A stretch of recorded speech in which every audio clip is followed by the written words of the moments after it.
অযোধ্যার রাজা দশরথ এই দশরথের চারটে সন্তান রাম লক্ষ্মণ ভরত শত্রুঘ্ন। তাই পিতৃসত্য পালনের জন্য অর্থাৎ কইকেয়ীর কুপরামর্শ রামচন্দ্রকে 14 বৎসরের জন্য বনবাসে যেতে হয়েছে। তাই 14 বৎসর বনবাস কাটিয়ে আজ প্রভু রামচন্দ্র আবার অযোধ্যায় ফিরে এসেছে। তাই অযোধ্যায় যখন ফিরে এসেছে, অযোধ্যায় আনন্দের বন্যা বয়ে যাচ্ছে। রাধে রাধে কৃষ্ণ হরে কৃষ্ণ কৃষ্ণ কৃষ্ণ হরে হরে হরে রাম হরে রাম রাম রাম হরে হরে হরে কৃষ্ণ হরে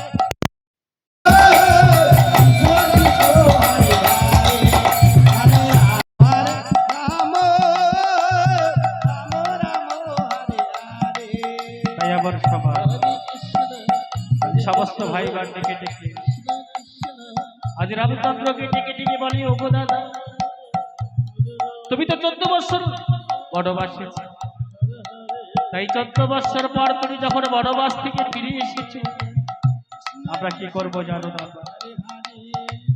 আজ আমরা সকলে মিলে তোমাকে অযোধ্যার সিংহাসনে বসিয়ে আমরা তোমাকে রাজা করব। এদিকে ভাবো দাদা, তুমি এসেছো না, আর 14 বৎসর পর তুমি যখন বনবাস থেকে ফিরে এসেছো, আমি কি করবো জানো না? এই 14টি বৎসর আমি কি করেছি জানো দাদা? আমি অযোধ্যার সিংহাসনে না বসে তোমার এই পাদুকাকে সিংহাসনে রেখে আমি 14টি বৎসর দাদা আমি অযোধ্যার রাজকার্য পরিচালনা করেছি। তাই তুমি যখন ফিরে এসেছো, আমি আর পারছি দাদা। তুমি আমায় কথা দিয়েছিলে দাদা, 14 বৎসর পূর্ণ হলে তুমি অযোধ্যায় ফিরে আসবে,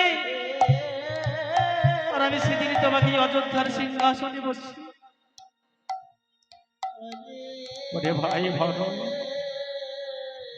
তুই কে বললি ভাই? আজ 14 বৎসর যখন আমি বনবাসী ছিলাম, তুই অযোধ্যার সিংহাসনে না বসে তুই আবার পাদুকাকে সিংহাসনে রেখে 14টি বৎসর অযোধ্যার রাজকার্য পরিচালনা করেছিস।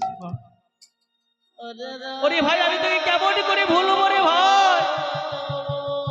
আমি যে তোকে কোনোদিনও ভুলতে পারবো না রে ভাই। এদিকে লক্ষ্য দাদা, তুমি এসেছো না, চলো না। আজ 14 বৎসর আমরা বনবাসে ছিলাম, আজ যখনই সকলে মিলে আমরা যখন বনবাস থেকে ফিরে এসেছি, আজ আমরা কি করব? হরি বল, হরি বল, হরি বল। সবার কাছে করজোড়ে নিবেদন, বাসটিকে একটু বেরিয়ে যাওয়ার ব্যবস্থা করে দিন। হরি বল, হরি বল।